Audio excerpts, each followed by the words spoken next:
Então, graças a Deus, estamos novamente aqui juntos e já falamos sobre a essência do pecado. Na verdade, a essência do pecado é a mentira, porque Deus é a verdade, eu sou o caminho, verdade e vida. Então, Deus é luz, Deus é verdade. No entanto, na criação, nós temos duas criações e pela nossa teoria, os judeus brigam muito comigo, às vezes mandando e-mails para mim, porque eu afirmo que Javé é um Deus e Elohim é outro Deus. Que a criação de Elohim é uma criação de um Deus e a criação de Javé é a criação de outro Deus.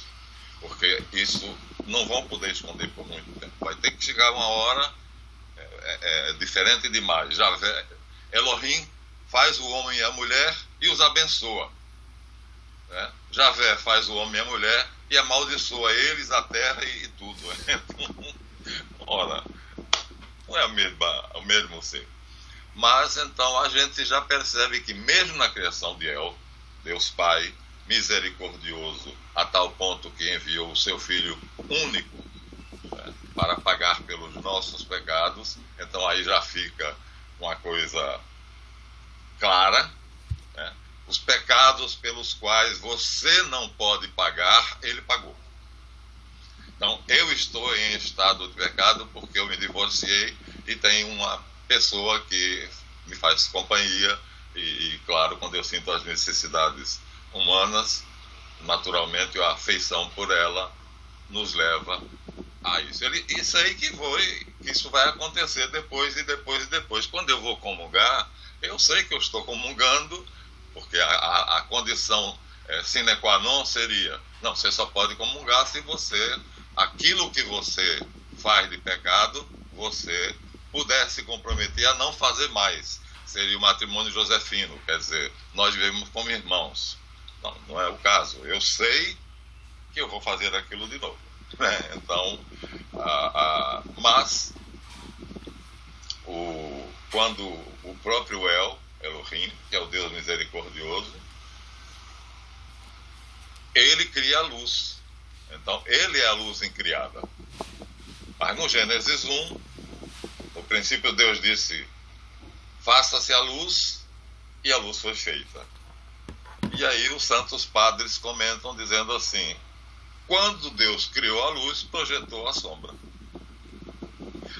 É automático, é impossível. Só ele, que é a luz incriada, não projeta a sombra. No entanto, os salmos e os profetas dizem que Deus se esconde nas dobras das nuvens. Dá a entender que há vamos dizer assim, algo que não nos permite vê-lo. Então, né, a escuridão para ele é a plena luz. Então, há algum lugar onde ele está, e Jó também diz isso no seu livro, há algum lugar em que ele está, que é escuridão para nós. Logo, é impossível. Eu estou fechando aqui a porta porque o sol está vindo na minha cara, então estou fechando a porta. Mas é impossível você colocar qualquer superfície, né, na luz e ela não projetar uma sombra. É impossível. Nem Deus poderia fazer isso, porque ele, ao criar, ele criou as leis, o Big Bang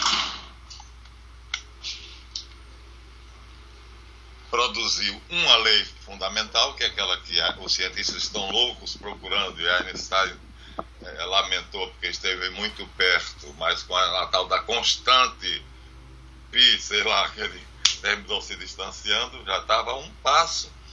Então é impossível. O Deus Todo-Poderoso, Pai, bondoso, apaixonado pelos seres humanos, que nos criou a pedido do seu Filho unigênito, Jesus Cristo, que era o único que ele criou a sua imagem e substância, portanto, unido hipostaticamente ao Verbo, e aí os dois juntos são chamados de o Filho, o Pai, o Filho e o Espírito Santo. E o Filho, na verdade, é uma pessoa com duas naturezas, né? É o Verbo e Jesus Cristo. Evidentemente não podemos pensar em forma, mas a sugestão minha é que você pense assim, um homem dividido ao meio longitudinalmente, e metade Deus, metade homem, né? A única maneira para a gente ter uma ideia. Metade o verbo, metade ele. O cérebro a mesma coisa, só que a união é hipostática, ou seja, Jesus, desde o início, amou tanto Deus que abriu mão da sua vontade e da sua liberdade. Ele foi criado como nós, com vontade, liberdade, inteligência, memória e sensibilidade. Mas ele, exatamente para se conformar à vontade do Pai em tudo, e para ser aquilo que o Pai esperava dele, como disse Paulo, né? Ele é o perfeito reflexo da divindade e imagem exata da sua substância. Então, Deus foi o primeiro a criar uma imagem. Moisés, quando proibiu no mandamento, não farás para ti imagem alguma, Deus foi o primeiro a criar a imagem. E, né, o homem, quando Javé cria no jardim do Éden um homem, cria a sua imagem, quer dizer, é outro homem, não é o homem como Jesus. Então Jesus é o homem como Deus, Elohim, imaginou, exatamente, é o verbo, por causa disso, quer dizer, porque o seu pensamento, na teoria de comunicação, que é onde é a minha área, a minha praia, na teoria da comunicação, eu tenho na minha cabeça e no meu coração conteúdos, que são pensamentos, sentimentos, emoções e afetos. Bem, nós não temos a capacidade da telepatia. Tínhamos no Éden, mas perdemos. Quando, com o pecado original, perdemos. Então só tem um jeito de você saber o que eu penso e sinto. É pela fala. Então Deus deu ao homem um mecanismo, um aparelho, que eu consigo transformar os meus pensamentos e os meus sentimentos, emoções e afetos em símbolos, sons verbais, porque vamos começar da fala, a escrita veio depois, né? Sons verbais que faz sentido para você. Então, cada cultura tem, a Torre de Babel diz que no começo todos falavam a mesma língua, então não há os mesmos sons verbais da humanidade toda, e Deus achou que não era bom. Aí já é Javé, porque quem a criação onde não existe o bom é a de Javé, e ele confundiu as suas línguas, fazendo com que cada clã, cada tribo, cada povo falasse uma língua diferente. Mas ficou assim. Então, determinada porção de povos produz um conjunto de sons. Todo aluno erra. Eu vou lhe fazer a pergunta, que é uma pergunta elementar, que a minha professora, coitada, a doutora Norma Fontes, ela substituiu o doutor Matoso Câmara Júnior, que era o bambambam em linguística descritiva, e ele chegou uma hora que ele foi convocado, estava-se ainda criando a ciência da linguística, né, fonética, fonêmica, ainda se estava criando, e ele foi chamado para representar o Brasil em Berna, na Suíça. Pronto, então ele teve que deixar a cadeira, e ele já tinha preparado ela para ficar no lugar dele. Ela fez o mesmo comigo. Então, quando ela falava de alguma coisa, que eu fazia uma pergunta, ou às vezes dava uma opinião, ela dizia: anote isso, vai servir para o teu mestrado. Anote isso, vai servir para o seu doutorado. Então ela selecionava, eu tinha no meu caderno já as proposições que eu iria estudar no mestrado e doutorado. Estava me preparando para ficar no lugar dela. Finalmente ela fez o convite, mas ele estava com síndrome de pânico e ela não sabia. Lá fora, nos jardins da UCP, Católica de Petrópolis, estava a minha esposa e meus filhos brincando, esperando que ela acabasse para me trazerem de volta. Me levava e me trazia, me levava e me trazia. Aí eu interrompi a faculdade, tranquei a matrícula. Bom, então, o Deus Todo-Poderoso, Criador do céu e da terra, ele pensou e fez Jesus. Porque quando se diz Deus falou, faça-se a luz e fez-se a luz, não, Deus não fala. Deus pensa, e justamente o verbo significa o teu pensamento como está na tua cabeça, o teu sentimento como está no teu sistema límbico, como está aí, e o meu como está aqui. Mas o homem foi dotado desse mecanismo. Nós não aprendemos a falar, nós não aprendemos a andar, né?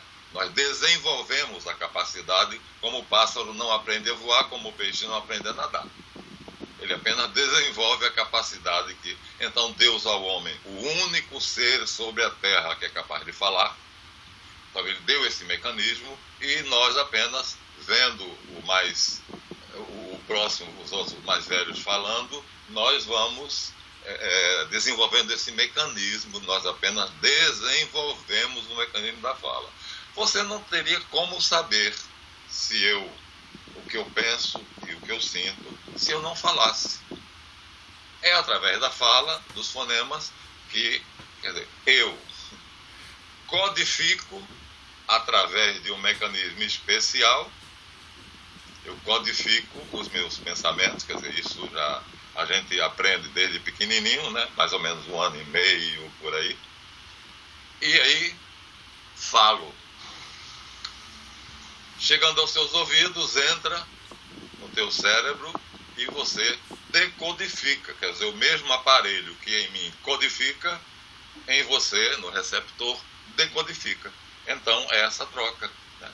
O emissor tem os pensamentos e os sentimentos ocultos para o receptor, mas ele tem um codificador, decodificador, que age simultaneamente com a velocidade a que nós estamos falando. Você imagina como é perfeito o bonequinho que Deus criou.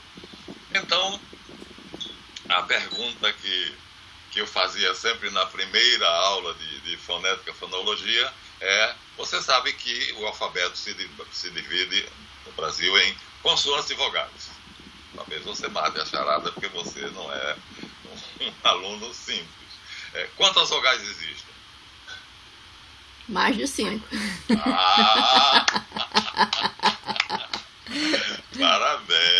Parabéns.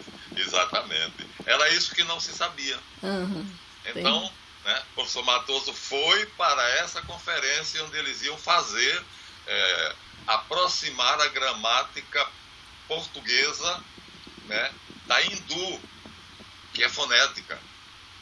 Enquanto que os nossos ancestrais, lá desde a Península Ibérica, os celtíberos, que na verdade eram celtas e iberos, que depois vieram para cá como portugueses, já com outra denominação, e nos tornaram brasileiros. Então, tem o sistema próprio, mas eles tomaram de imitação, lá pelo século 3 a 4, eles tomaram do modelo romano. E a gramática romana, os romanos eram muito preocupados com a beleza, a eloquência, né? Cícero segurando a toga na mão esquerda, porque era chique, era moda. Quer dizer, o senador, o nobre, né, tinha a toga vermelha, que só quem podia usar o vermelho era a nobreza. Então ele segurando a borla da toga no Senado, já sabendo que um senador tinha feito uma conjuração para dar... Não, que César tinha feito uma conjuração para dar um golpe e se tornar imperador. Então, durante 5 vezes que ele pediu a palavra, ele começou, porque o braço direito de César, que eles tinham um anel em forma de serpente. Todos os conjurados eram uma sociedade secreta com um anel em forma de serpente. E aí Catilina era o nome do senador, que era o braço direito de César, que ficava no Senado, e depois passava para ele como é que a ideia de império ia na cabeça dos senadores, que não queriam nem saber, porque eles perderiam totalmente o salário e o prestígio, né? E ele chega assim, bruscamente, e diz: "Quousque tandem, Catilina, abuterem paciência nostra." Olha aqui, né? Chama-se discurso ex abrupto. Quer dizer, antes de qualquer coisa, ele chega e faz a pergunta que vai ser a razão do discurso dele todo. Então, eles, né, o relato de César de Bellum Gallico, que é A Guerra nas Gálias, é uma obra-prima de literatura em latim. Os hindus não, eram práticos. É como o Chacrinha disse, assim, você me entendeu? Então não complique. Entendeu? Se eu disse porta, seja lá o que for que eu falei, você entendeu? Então, para a fonética a comunicação está sendo feita, então está certo. Não importa como. mas nós não importamos esse sistema, que era hindu. Chegou uma hora que os próceres da língua decidiram aproximar um pouco a gramática portuguesa, que era toda ela baseada no sistema romano, do sistema hindu, e a gente tem hoje dois sistemas, né? E às vezes esses dois sistemas entram em confronto. Por exemplo, a presidenta Dilma se dizia presidenta, e se você for no dicionário Aurélio, você encontra a palavra presidenta. Mas uma professora de português da Universidade do Paraná disse que é um gerúndio como estudante, como dentista, que são palavras que não são biformes, elas só têm uma forma. Ora, bolas, na verdade é a única palavra. Então, mas existe no dicionário. Então, por alguma razão, alguém que tinha fama e prestígio usou o feminino de presidente. E tá lá. Eu fui lá ver a assessoria dela, como ela era feminista, colocou para enfatizar que era uma mulher, e ela usava sempre presidenta. E quando eu ia no noticiário da Globo, o William Bonner sempre dizia a presidente Dilma, e falava, ele é um estúpido, porque na verdade ela está certa. E por mais que essa professora tentasse justificar, pode ser uma exceção, mas é a única palavra. Então, presidente, você vai encontrar feminino presidenta, qualquer dicionário. Então, às vezes, as duas coisas se chocam, porque o hindu era pragmático, né? Comunicou, então tá ótimo. Você entendeu o que eu disse? Beleza. O romano e o grego, não. Bereshit bara Elohim et Hashamayim vet haeretz. Quer dizer, é sonoro o hebraico, o grego. Enarque enologos, kaiologos en prostanteon, kaiteos enologos.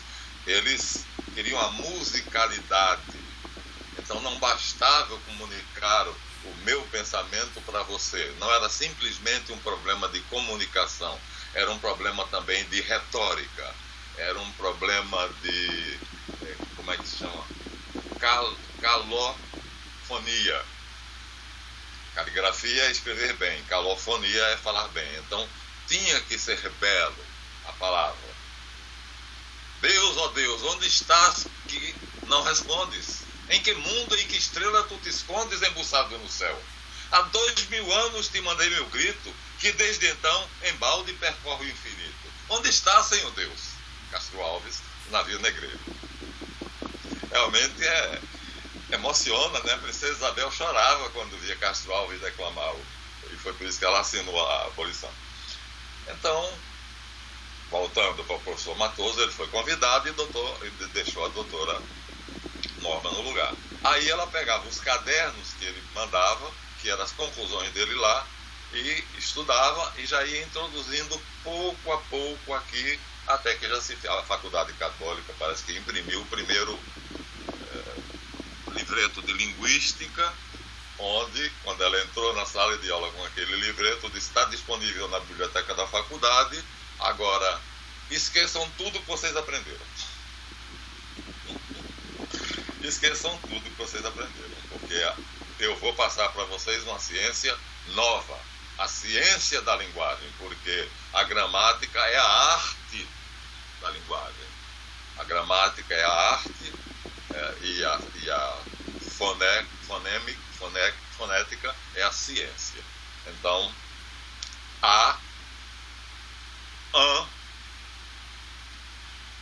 aí já temos duas.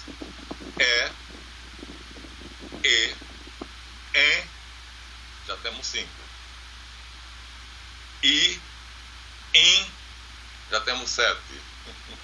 O, on, já temos 10. Já temos 12. São 12 vogais. Sons vogais. Todos representados por A, E, I, O, U, com sinais, né, que vão mudando a forma, mas o português, quer dizer, a linguagem dentro da ótica hindu, ela não obedece a essa questão da beleza, do ornamental, e sim do prático. Bom, o fato é que, graças a Deus, eu até hoje me encanto com a fonética. E se eu não fosse o que eu sou, na verdade eu teria feito mestrado, depois doutorado em fonética, estaria na Universidade Católica de Petrópolis, no lugar de doutora Norma Fontes, estaria aposentado. Teria mudado para lá, porque quando ela me chamou, me ofereceu o primeiro e o segundo ano, naquela época ainda era ano, ela com 4 anos, ela ficou com os 2, o terceiro e o quarto, e eu, primeiro e segundo. Eu estava no quinto período, agora, em que ano? Terceiro ano. Eu estava no terceiro ano e ela me deu para dar aula de português o primeiro e o segundo. Você imagina como ela confiava na minha competência, né? Eu dava aula praticamente aos meus próprios colegas. Mas é linda, é uma coisa maravilhosa. Toda a ciência, né? Então, vê, nós temos a capacidade de falar, mas Deus não precisa falar, se bem que nos filmes bíblicos, quando Deus fala, é aquela voz de alguém, de um locutor muito, né, grave, que fala com os hebreus. Na verdade, ele pensa, basta pensar. Adão também bastava pensar. E Jesus Cristo vem dizer que basta pensar. Então, o verbo é o pensamento. Jesus é o homem como Deus imaginou, exatamente como ele imaginou, na sua perfeição, que é o Deus dos deuses, o Senhor dos senhores, né? Imaginou. Javé é o homem como Javé imaginou.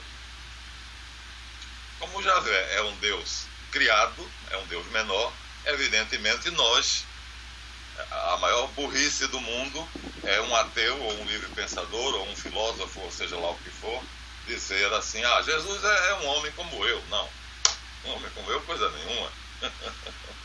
Ele é a imagem do Deus invisível. Está assim no apóstolo Paulo. A imagem, eu dizia isso, Moisés depois proíbe criar imagem. O primeiro criador de imagem foi Deus. Ele é a imagem do Deus invisível. Por isso ele disse a Felipe, quando Felipe disse, mostra-nos o Pai, há tanto tempo estou convosco, Felipe, e tu dizes, mostra-nos o Pai e não me vês, quem me vê o Pai. Isaías, que era javista, que você pode olhar depois na tua Bíblia, porque isso criou um rolo danado, capítulo 45, foi ele que escreveu, porque até o capítulo 46 foi ele. Do capítulo 46 ao 66 foi a escola dele, ele deixou discípulos. Quer dizer, não é uma coisa que pouca gente sabe, que os profetas tinham escolas de profetas. Que pena, né? Que pena que não temos mais. Os protestantes se baseiam nisso. Eles são discípulos tardios dos profetas, por isso que são pastores e bispos e tal, mas tinham ensinamento, né? Tinham ensinamento. Então nós temos aqui em Isaías 45:7, eu faço a paz e faço a guerra. Eu faço o bem e crio o mal. Está aqui, Isaías 45:7. Qualquer um de vocês que esteja nos ouvindo pode pegar a qualquer Bíblia, porque Isaías tem, tanto na Bíblia católica quanto na protestante, 45:7, Javé usa a palavra bará. O escritor foi tão cuidadoso que ele não usou o verbo iash, faço. Ele usou iash para dizer, eu faço a paz e faço a guerra, né? Eu faço o bem e crio o mal. Então, ele rompeu com a tradição que atribuía apenas a Elohim o poder de Bará e coloca ali em Isaías, quer dizer, ele tirou do nada. Mas é óbvio, como dizem os teólogos, quando você cria a luz, toda a luz projeta uma sombra. Então, mesmo o nosso queridíssimo Deus Pai Onipotente, quando fez a luz criada, projetou a sombra. Que nós não sabemos como é naquele mundo. Ele só fala isso. Deus criou a luz e viu que a luz era boa e separou a luz das trevas. Aí dá um salto, não é quântico não, mas semântico, e separou a luz das trevas e criou, e chamou a luz dia e as trevas noite, a mesma coisa. Evidentemente essa luz que ele criou não era o sol, porque o sol vai ser criado, os astros vão ser criados no quinto dia. Então a luz criada, né? Eu acho que era Jesus. Alguns dizem que era Lúcifer, o serafim por excelência, que obedecia a ele e que passava as ordens dele para o resto dos anjos para que a criação fosse feita, porque Elohim não é como Javé, ele não sai caminhando fazendo as coisas andando pelo universo, ele senta no trono de venerável e apenas pensa e os anjos fazem, quer dizer, os anjos, o pensamento vivo dele, o verbo e o Espírito Santo. Então, com que intenção? Porque o pecado não é, o Gênesis 1, ele fala da criação dos 7 dias, fala da luz e fala que Deus separou a luz das trevas, mas não fala mais sobre as trevas. Diz apenas que quando Deus criou o céu e a terra era caos e escuridão. Então, é próprio do habitante do cosmos, porque a terra aí não é somente Eretz, não é somente o planeta Terra, né? Eu li um excelente teólogo judeu e ele diz, a palavra Eretz não é o planeta Terra, é todo o universo. Toda substância seca que existir no universo é Eretz. Ao judeu, Eretz Israel é sagrado. É um pedaço de terra sagrado. O resto é uma terra comum. Mas é tudo que é o seco. Então, Hashamayim é o céu de Deus. Har, superior. Shar, grande. Maim, águas. As grandes águas superiores, né? E Shamaim simplesmente é o céu. O céu já, então São Paulo fala de 3 céus. Quer dizer, o firmamento provavelmente, que não é o céu, mas nós falamos e a Bíblia também fala do firmamento, e nós costumamos chamar o céu. Um segundo céu, Shamaim, e Hashamayim, que é o céu de Deus. Então, que nós não conseguimos imaginar o que é, a não ser... tá. É o barulho da máquina de lavar, ela canta, é uma empregada boazinha. Quando ela termina o serviço, ela canta. Então, temos que deixar então agora o universo de Elohim e já com esses 2 conceitos em mente. Deus é a luz incriada. E para mim, Jesus Cristo é a luz criada. Porque ele é luz, é o único que é luz. E ele disse, enquanto estou no mundo, eu sou a luz do mundo. Aquele que anda comigo não verá as trevas, anda na luz. Então, para mim, essa luz criada, mas Lúcifer, como nós sabemos aqui, a palavra Lúcifer, no original, né, até o ano 300, antes de São Jerônimo fazer a Vulgata, ele é quem pega Lúcifer e coloca como sinônimo de diabo e Satanás. Na Vulgata ele faz isso. Mas Lúcifer era chamada, pelos romanos, era a estrela d'alva. Porque quando o sol nasce, ela ainda está brilhando no firmamento. Então ele chamava a estrela d'alva. E na escatologia, nós temos um santo, São Lúcifer. Quer dizer, então, para os católicos, para os cristãos no início, a palavra Lúcifer e o conceito de Lúcifer não tinha nada a ver com o que São Jerônimo fez depois na Vulgata. Aquele que traz a luz. Então, essa luz criada que Elohim fez, automaticamente, ao ser criada, projeta a sombra dele, que seria o seu antípoda. Ou seja, quando Satanás aparece na criação, ele já aparece como antípoda de Jesus, como a sombra de Jesus. E quando ele, ainda em Gênesis 1, o agiógrafo, o autor sagrado, diz que as trevas era escuridão e caos, ele deixa claro que o poder de Satanás sobre a matéria era total. Porque são as duas qualidades par excellence de Satã, o caos e as trevas. Isso já fica em Gênesis 1. Pronto. Mas como Gênesis 1 é o poema da criação, é belíssimo, né? Se aquilo fosse feito pelos estudos da TV Globo, no cinema seria assim, usando todos os recursos de efeito especiais, é lindíssimo. Agora, o pior não é nada, é que o Léo me deu um CD do Discovery Channel, onde os cientistas, artistas, técnicos em computação gráfica simulam o Big Bang e os efeitos. Mas vai certinho com Gênesis 1. É curioso, vai certinho, né? A luz, até a criação da luz aparece, porque quando na criação original, assim logo que o Big Bang foi feito, uma nuvem, ele cria uma nuvem, o espaço-tempo era uma nuvem, então compacta, né?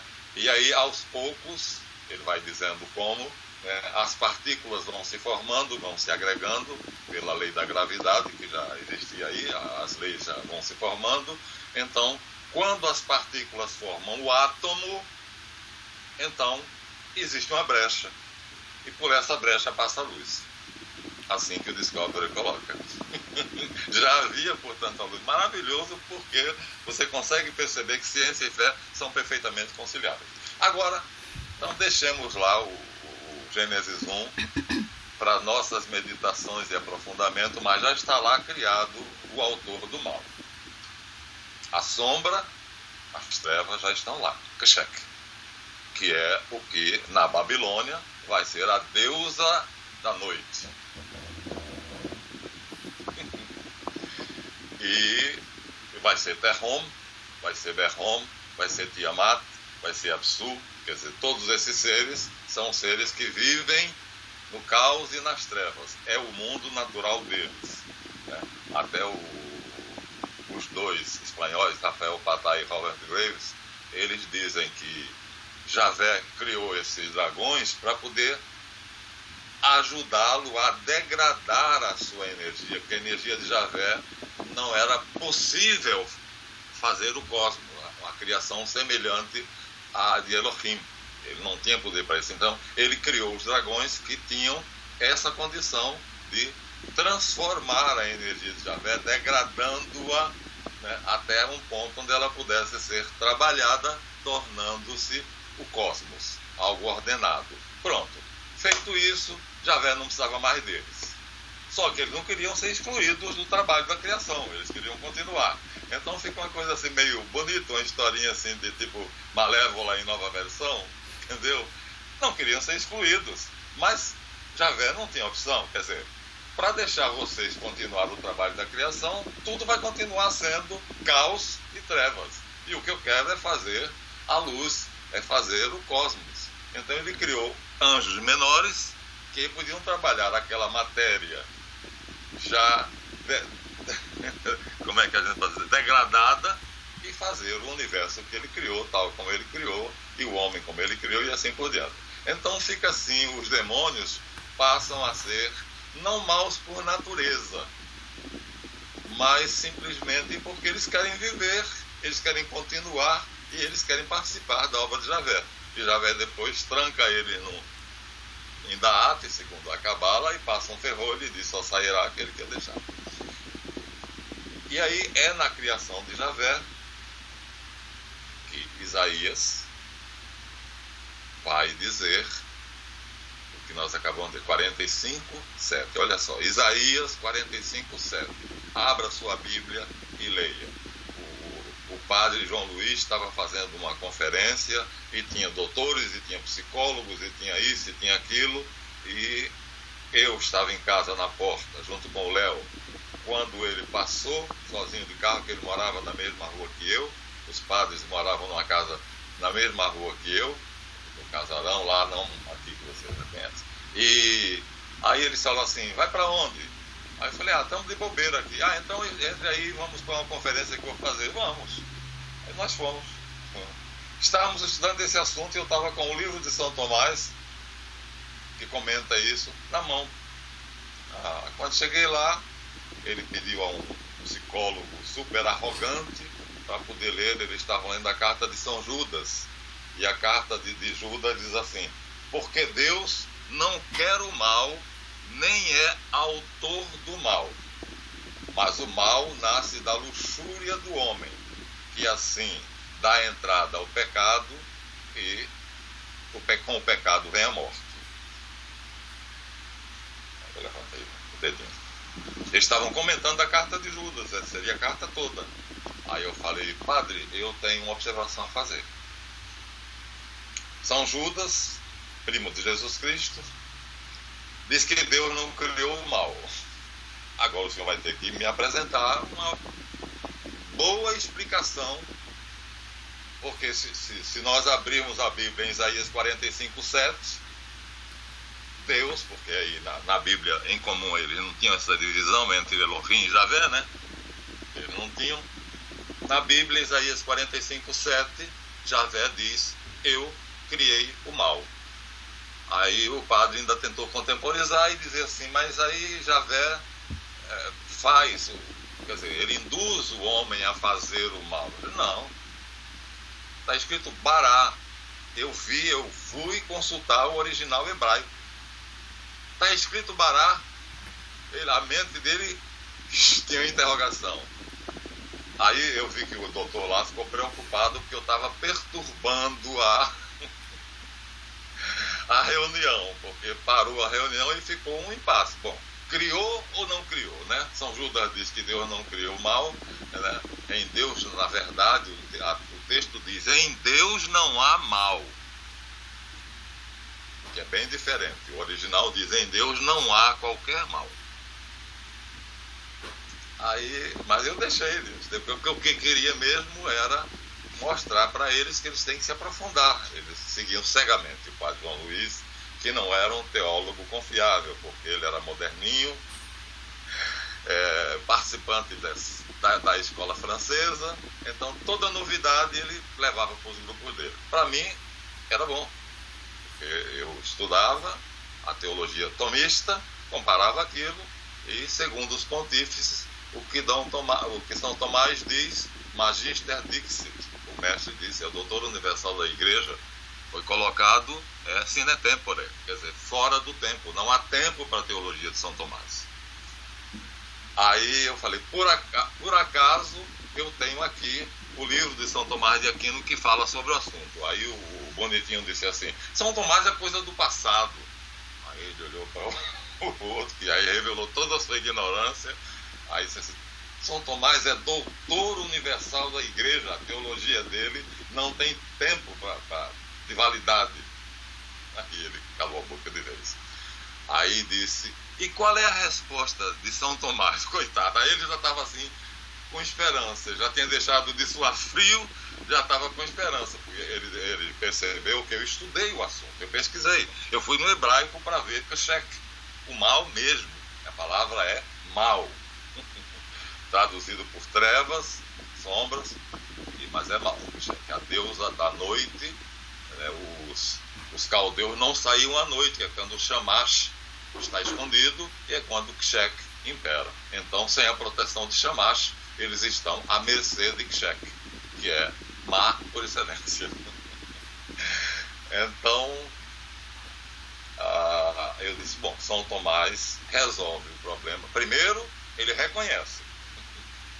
Ele cita Isaías 45:5.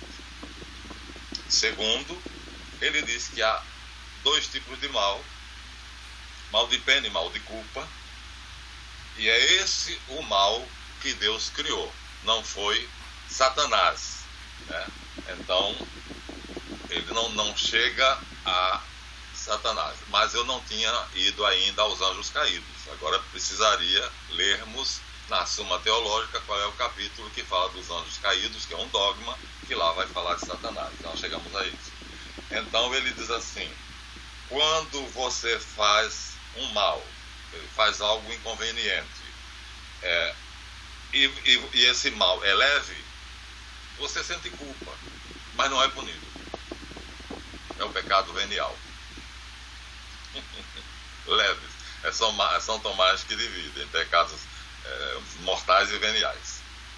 E quando você faz algo que é punido, então Deus impõe o mal de pena, há uma penalidade. Você vai pagar por aquele pecado.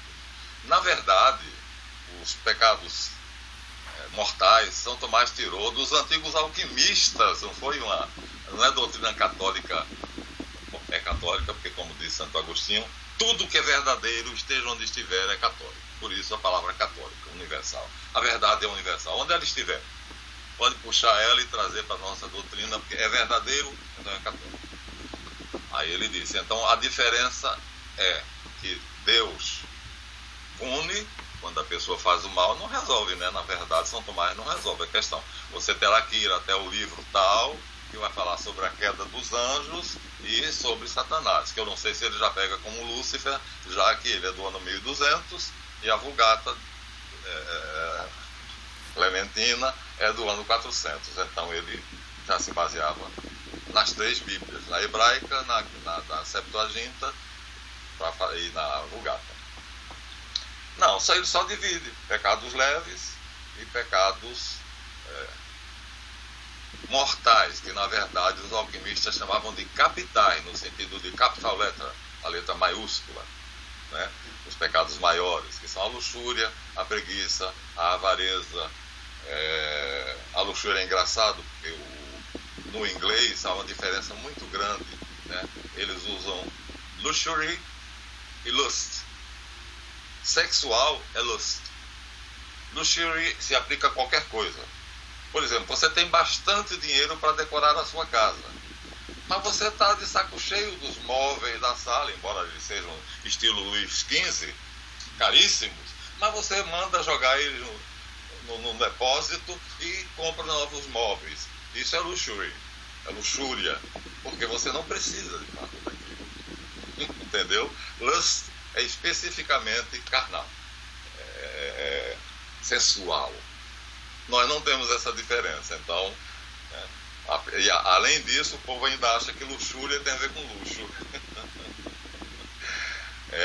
Então, essa divisão foi criada, São Tomás, usando a terminologia dos Rosacruses e alquimistas, que eles chamavam de pecados capitais, não tinha pecado mortal, né?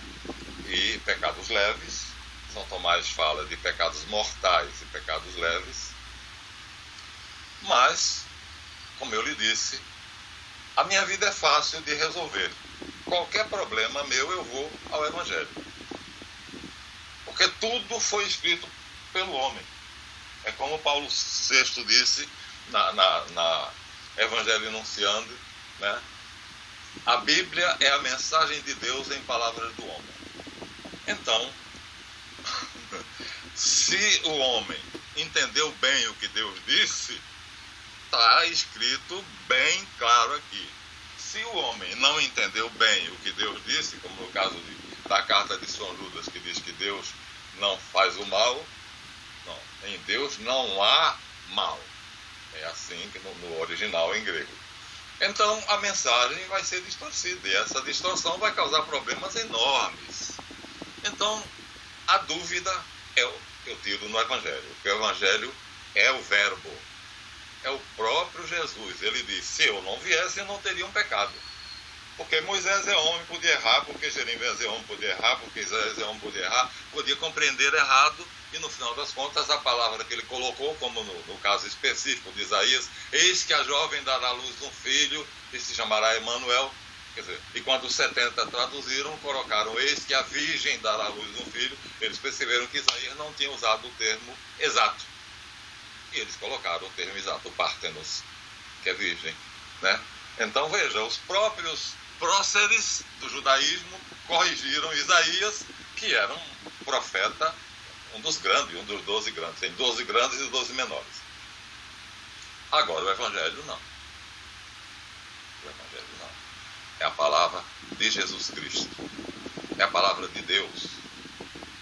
Então, o que é que eu encontro lá? Eu encontro lá a existência do céu, a existência do inferno e a existência do purgatório. Por exemplo, em relação a Judas, mandei para você o e-mail mostrando, Judas e Pedro pecaram o mesmo pecado.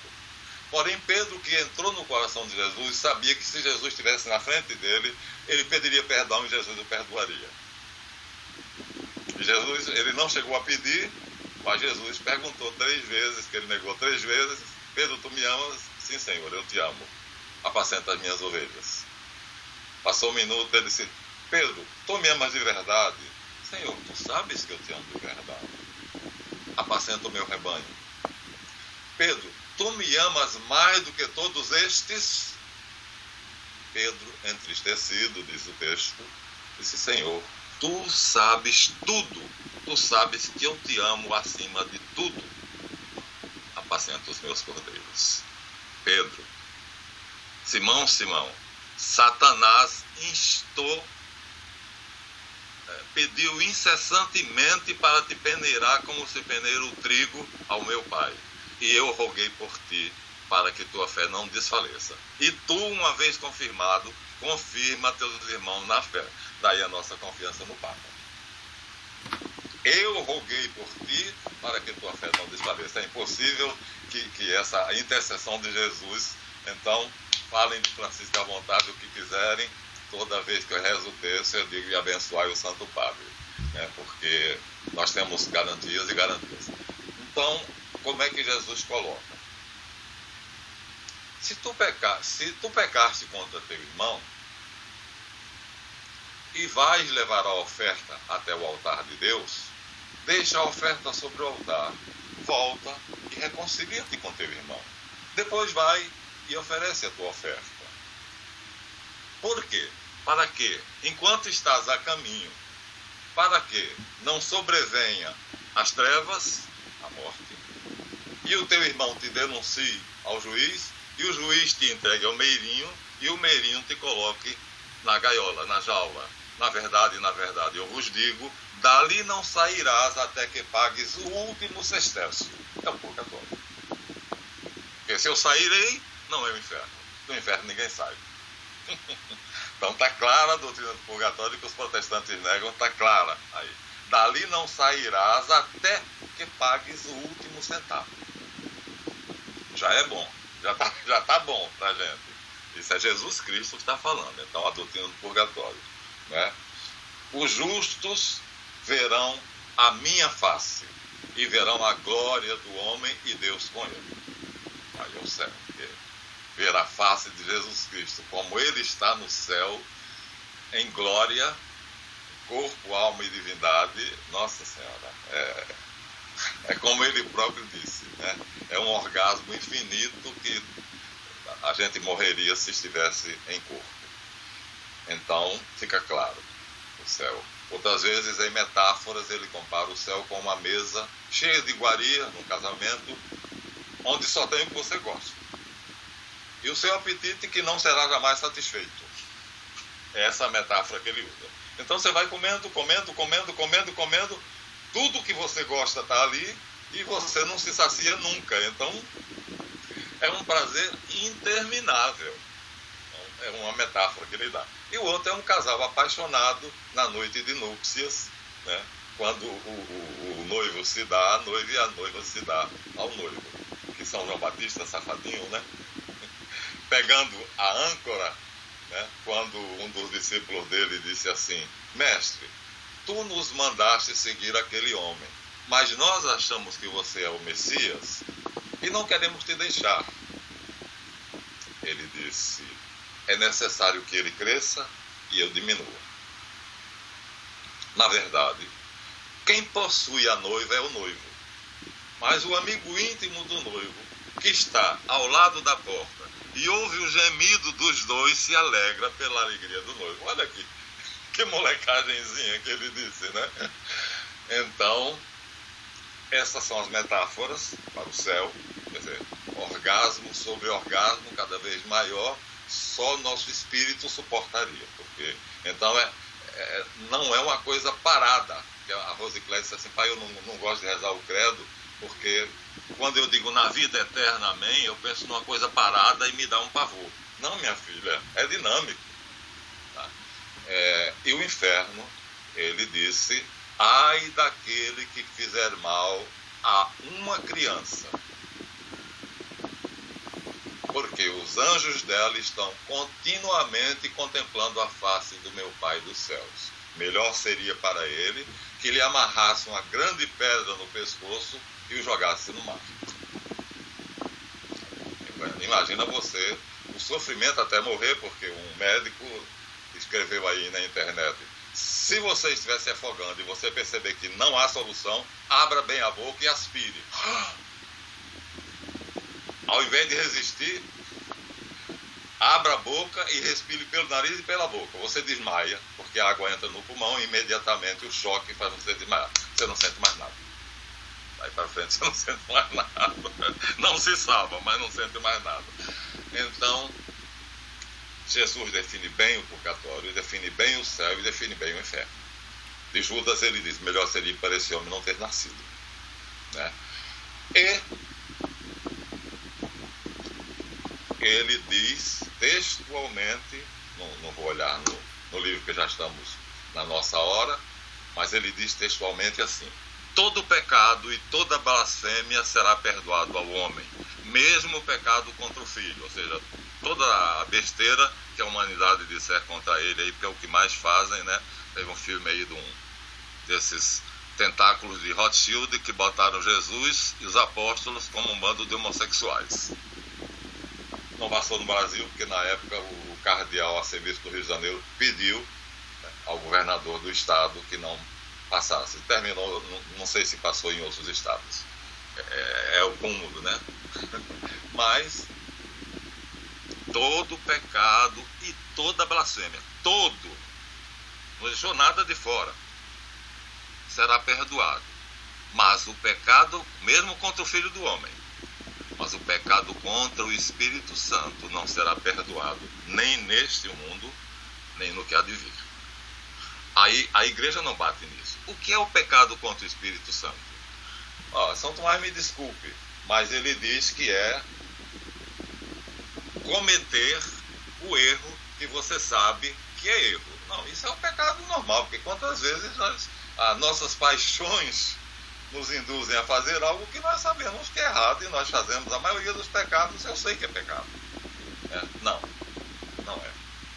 Ele deixa claro, Jesus no Evangelho, que o pecado contra o Espírito Santo é você duvidar de que ele é capaz de perdoar algum pecado.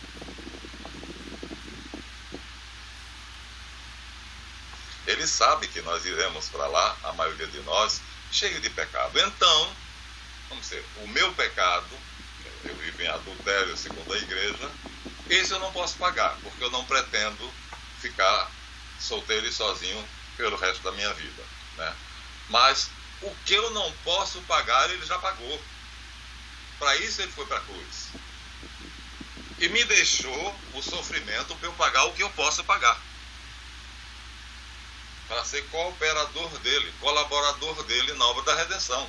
Então, eu tenho a minha parte, como diz São Paulo, estou pregado na cruz de Cristo. Completo os sofrimentos que faltaram à cruz de Jesus. Completo em meu corpo, a frase é essa, os sofrimentos que faltaram à cruz de Cristo. Então, há pecados que ele deixou para nós pagarmos. Em São Paulo ele diz, por 3 vezes recebi as 38 chicotadas. Né? Por falar no nome de Jesus.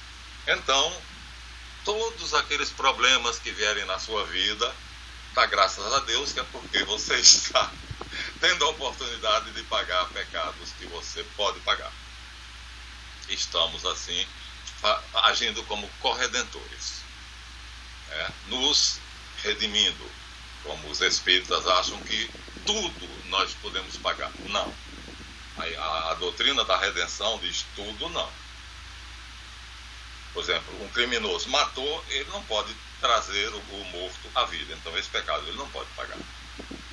Então Jesus morreu na cruz e atraiu a si os pecados que o pecador não pode pagar, não é capaz de pagar. E ele sabe quais são.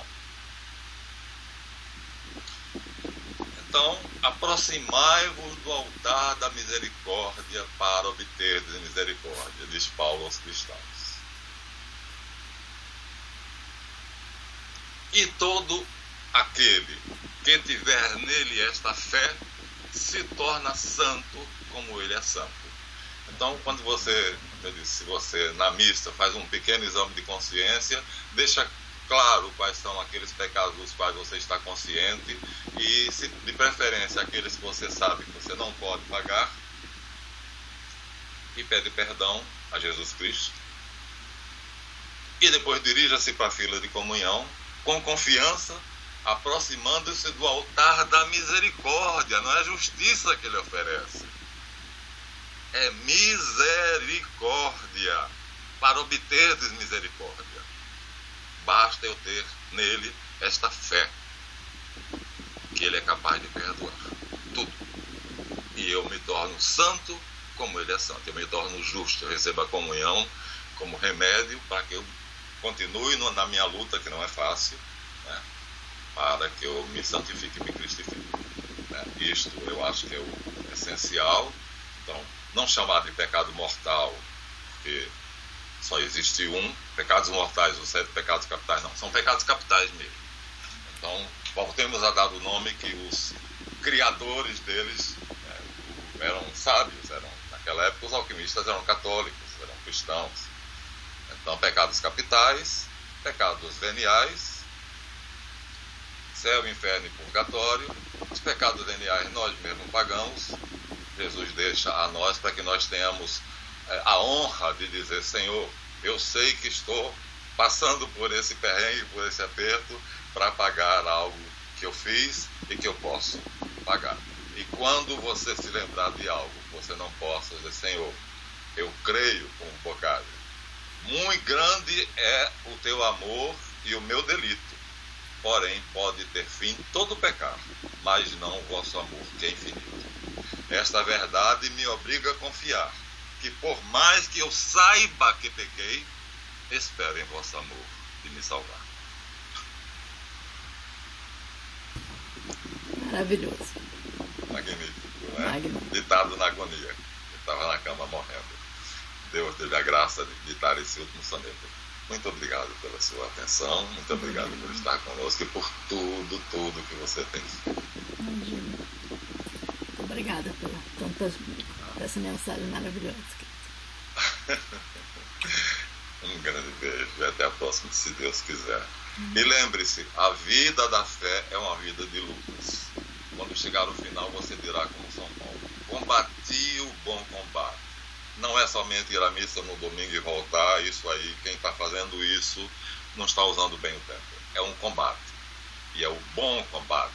Porque é o combate exatamente de termos consciência da nossa miséria e termos consciência do infinito amor e misericórdia de Deus. Só Ele é justo, mas Ele não me trata com justiça, Ele me trata com misericórdia. Por isso Ele diz que eu prefira a bem-aventurança da misericórdia. Bem-aventurados os misericordiosos, porque alcançarão misericórdia. Tá bom? Então, um grande beijo, uma boa semana para você e todos que você ama. Amém.